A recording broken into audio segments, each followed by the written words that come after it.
નમસ્તે વિદ્યાર્થી મિત્રો, ધોરણ 10માં પરમ દિવસે એટલે કે 29 તારીખે તમારે ગણિત અને સામાજિક વિજ્ઞાન એકમ કસોટીનું પેપર હશે. તો એના મોસ્ટ ઇમ્પોર્ટન્ટ પ્રશ્ન તમારી સાથે શેર કરીશ, સોલ્યુશન પણ તમારી સાથે શેર કરીશ. તમારા 25માંથી 25 માર્ક્સ પણ આવી શકશે. તો તમારે શું કરવાનું છે, ફટાફટ વિડીયોને લાઈક કરી દો અને હમણાં જ ચેનલને સબસ્ક્રાઇબ કરી દો. સામાજિક વિજ્ઞાનના એકમ કસોટીના મોસ્ટ ઇમ્પોર્ટન્ટ પ્રશ્ન પણ હું તમારી સાથે શેર કરીશ જુલાઈ 2024. તો અહીંયા તમે જોઈ શકો છો, જે તમારું પ્રથમ ચેપ્ટર છે એનામાં વિદ્યાર્થી મિત્રો ગુસા અને લસા 100% પૂછાશે જ.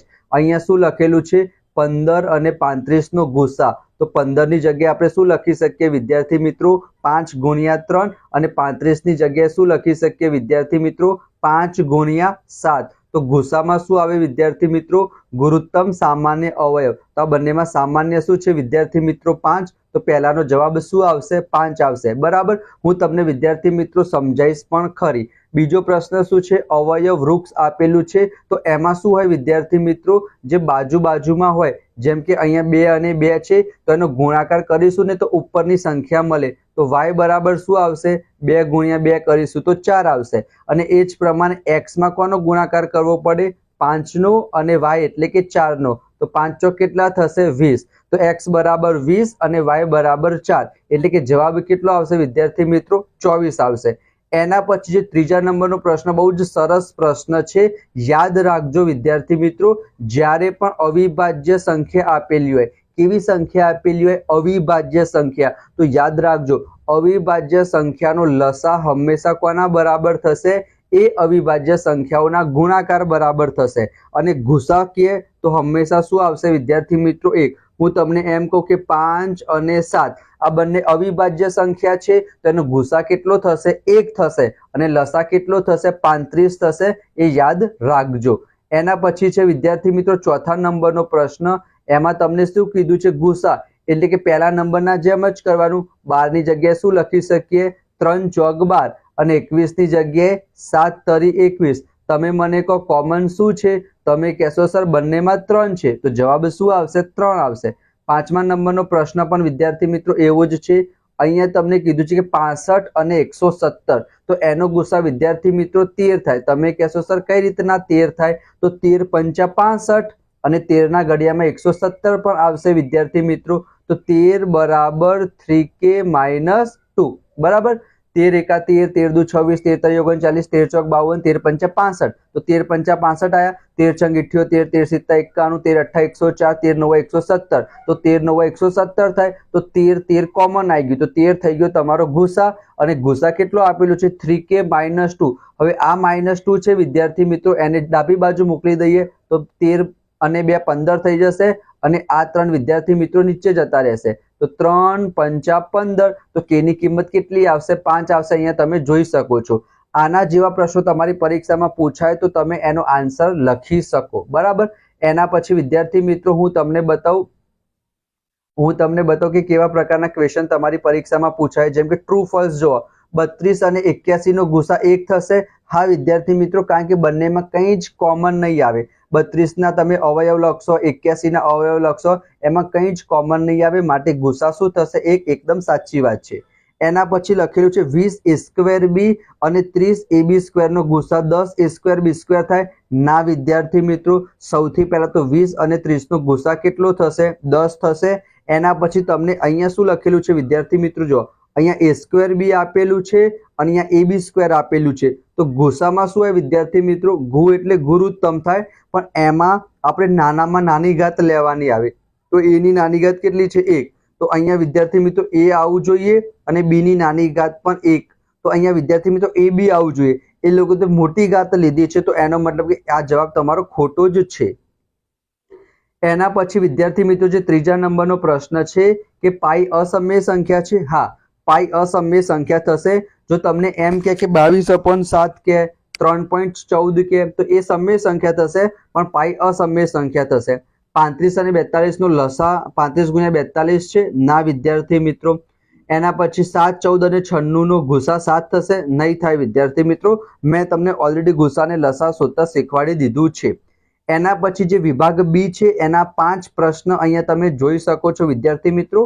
હું તમને સ્ક્રીનશોટ એના ઉપર જ બતાવી દઈશ. જેમ કે પહેલો પ્રશ્ન છે 3825, એના અવિભાજ્ય અવયવોના ગુણાકાર સ્વરૂપે દર્શાવો. અથવા તો જે આ 5 પ્રશ્ન છે વિદ્યાર્થી મિત્રો તમારા સ્વાધ્યાયમાં આપેલા છે, તો તમે લખેલા જ હશે, ડાયજેસ્ટમાં પણ તમને બહુ જ ઇઝીલી મળી રહેશે. બરાબર. બીજા નંબરનો પ્રશ્ન છે અસમય સાબિત કરવાનું છે. બહુ જ ઇઝી છે, સ્ટેપ તમારે યાદ રાખવાના છે, કોપી જ કરવાનું છે. પહેલો અને ત્રીજો પ્રશ્ન એક જ જેવો છે. ચોથામાં ગુસા શોધવાનો કીધો છે. અને પાંચમો પ્રશ્ન સારો પ્રશ્ન છે કે 26 અને 91 નો લસા શોધવાનો અને ગુસા શોધવાનો. અને એના પછી આ સરસ મજાનું સૂત્ર તમે યાદ રાખજો કે કોઈ પણ બે સંખ્યા હોય, એ બે સંખ્યાનો જ્યારે તમે ગુણાકાર કરશો ને, એ બે સંખ્યાનો ગુણાકાર કોના બરાબર આવશે? એ બે સંખ્યાના લસા અને ગુસા બરાબર આવશે. એના પછી વિભાગ સી તમે જોઈ શકો છો. આ બધા પહેલા ચેપ્ટરના મોસ્ટ ઇમ્પોર્ટન્ટ પ્રશ્ન છે. 18 અને 12 નો લસા તમારે શોધવાનો છે, ચોપડીમાં આપેલો છે. બીજા નંબરનો પ્રશ્ન તમે જોઈ શકો છો, વિભાજ્ય સંખ્યા શા માટે છે. ત્રીજો અસમય સાબિત કરવાનો છે. ચોથો અને પાંચમો. બરાબર. આ બધા જ ટેક્સ્ટબુકના સ્વાધ્યાયના જ છે વિદ્યાર્થી મિત્રો. જો આપણે બીજા ચેપ્ટરની વાત કરીએ, જે તમારું બહુપદી ચેપ્ટર છે, એ પણ સરસ મજાનું ચેપ્ટર છે. અહીંયા તમને કીધું છે કે આનો આલેખ કેવો આવશે, તો પરવલય તો આવશે, પણ એમાં તમારે ઉપરની તરફ પરવલય આવે એટલે કે આ પ્રમાણે આવશે, અને નીચેની તરફ પરવલય એટલે કે આ પ્રમાણે આવશે. તો સર ખબર કઈ રીતે ના પડે, તો તમારે શું યાદ રાખવાનું છે? x² નો સહગુણક. જો x² નો સહગુણક શું વિદ્યાર્થી મિત્રો ધન હશે, તો આલેખ આવશે ઉપરની તરફ પરવલય. અને x² નો સહગુણક કેવો હશે? ઋણ હશે, તો આલેખ કેવો આવશે? નીચેની તરફ પરવલય આવશે. બરાબર. બીજી વસ્તુ, અહીંયા તમને કીધું છે શૂન્યનો ગુણાકાર. તો શૂન્યના ગુણાકારનું સૂત્ર શું થશે? c ના છેદમાં a થશે. c કેટલા આપેલા છે? 21 આપેલા છે. અને a કેટલા આપેલા છે? 1 આપેલા છે. તો 21/1 એટલે કે 21 જ કહેવાશે. એના પછીનો પ્રશ્ન છે, આપણે શોધવાનું છે શૂન્ય. તો બહુ જ ઇઝી છે વિદ્યાર્થી મિત્રો. એના માટે શું કરવાનું? જે પણ તમને કિંમત આપેલી હોય એના બરાબર 0 લઈ લેવાના. કેટલા લઈ લેવાના? 0 લઈ લેવાના. અને x ને આપણે કરતા બનાવવાનો. -4 જમણી બાજુ જાય તો +4 થઈ જાય, અને 7 છેદમાં જતા રહેશે. તો જવાબ શું આવશે? 4/7 આવશે. એના પછી અહીંયા તમને કીધું છે શૂન્યનો સરવાળો. આ તમારી પરીક્ષામાં 100% પૂછાશે જ. શૂન્યનો સરવાળો અથવા શૂન્યનો ગુણાકાર. શૂન્યના સરવાળા માટેનું સૂત્ર શું થાય? -b/a. તો -m. b કેટલા આપેલા છે? 5. અને a કેટલા આપેલા છે? 1. તો જવાબ શું આવશે? -5 આવશે. પાંચમાં તમને કીધું છે 105 હોય તો એની કિંમત શોધવાની. તો તમારે શું કરવાનું? આ જે તમને સમીકરણ આપેલું છે એમાં જ્યાં x દેખાય છે, x ની જગ્યાએ કેટલા મૂકવાના? 5 મૂકવાના, અને એના બરાબર 0 લઈ લેવાના. તો એની કિંમત તમને કેટલી મળશે વિદ્યાર્થી મિત્રો? 3 મળશે. એના પછી અહીંયા તમે જોઈ શકો છો ટ્રુ ફોલ્સ. તો સુરેખ બહુપદી કોને કહેવાય? અહીંયા x ની ઉપર વિદ્યાર્થી મિત્રો એક ઘાત છે, તેને આપણે સુરેખ બહુપદી કહીશું. શૂન્યની સંખ્યા તો અહીંયા વિદ્યાર્થી મિત્રો x ની ઉપર 3 છે મેક્સિમમ, તો 3 છે, એનો મતલબ કે સાચું. n ઘાત હોય તો વિદ્યાર્થી મિત્રો n જ શૂન્ય હોય, એ લોકોએ n+1 લખેલું છે, એનો મતલબ વિધાન ખોટું. એના પછી તમને કીધું છે ચોથા નંબરનું, એ પણ વિદ્યાર્થી મિત્રો ખોટું છે, d/a નહીં આવે. અને 7x+6 નો આલેખ પરવલય મળે, પરવલય ના મળે, રેખા મળે, કારણ કે આ વિદ્યાર્થી મિત્રો સુરેખ સમીકરણ છે એના માટે. એના પછી જે તમારું વિભાગ બી છે એના મોસ્ટ ઇમ્પોર્ટન્ટ પ્રશ્ન હું તમને કહી દઉં. તો જે પહેલા નંબરનો પ્રશ્ન છે એ મોસ્ટ ઇમ્પોર્ટન્ટ છે. ત્રીજા નંબરનો પ્રશ્ન અને વિદ્યાર્થી મિત્રો છઠ્ઠા નંબરનો, આ મોસ્ટ ઇમ્પોર્ટન્ટ પ્રશ્ન છે. તમને મળી જશે વિદ્યાર્થી મિત્રો આન્સર પણ એના. આ જે ચોથા નંબરનો અને પાંચમા નંબરનો છે એ તમને ટેક્સ્ટ બુકમાં નથી આપેલું. થોડુંક વિચારવાનું છે તો તમને આન્સર મળી જશે. ના મળે તો તમે મને કમેન્ટમાં જણાવજો, તો એના ઉપર પણ હું વિડીયો અલગથી બનાવી દઈશ વિદ્યાર્થી મિત્રો. ચલો, એના પછી 7મા નંબરનામાં શૂન્યોની સંખ્યા કેટલી થશે? આના કરતાં ઇઝી શું હોય? અહીંયા એક જ બિંદુમાં છેદે છે તો આમાં 1 શૂન્ય મળશે. આમાં 1 2 3 4 જગ્યાએ છેદે છે તો 4 શૂન્ય મળશે. બહુ સિમ્પલ છે.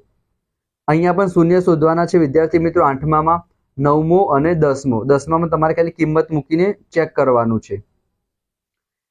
એના પછી વિદ્યાર્થી મિત્રો જે તમારું 15મું ચેપ્ટર છે, નવી ટેક્સ્ટ બુક હશે તો 14મું હશે સંભાવના. તો એમાં વિદ્યાર્થી મિત્રો અહીંયા તમે જોઈ શકો છો ટ્રુ ફોલ્સ છે. સંભાવના માટે મેં અલગથી 4 થી 5 વિડીયો બનાવેલા છે. તમારે બોર્ડમાં પ્રથમ પરીક્ષામાં, દ્વિતીય પરીક્ષામાં કામમાં આવશે. તો સંભાવના ચેપ્ટરમાં વિદ્યાર્થી મિત્રો તમે બહુ જ સરળતાથી શીખી શકશો. અલગથી મેં પ્લેલિસ્ટ બનાવેલી છે સંભાવના ચેપ્ટરની, એ બધા વિડીયો તમે જોઈ લેજો. બરાબર.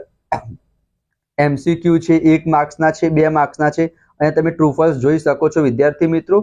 એના સિવાય અહીંયા જે વિભાગ બી ના છે, 1 પાસાવાળા પ્રશ્ન આવી શકે છે. તમે સ્ક્રીનશોટ લઈ લેજો અત્યારે વિદ્યાર્થી મિત્રો.